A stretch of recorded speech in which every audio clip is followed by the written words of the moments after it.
5 lugar na iniiwasan ng mga karamihan na rider during rush hour sa pagitan ng mga oras na alas 5:30 ng hapon hanggang alas 7:30 ng gabi.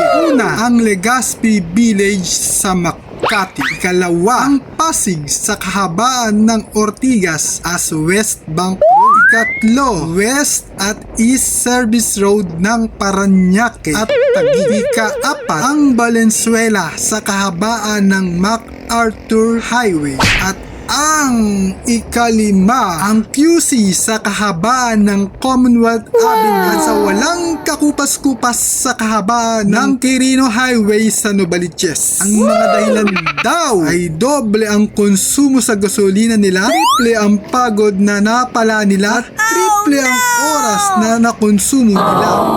Wow!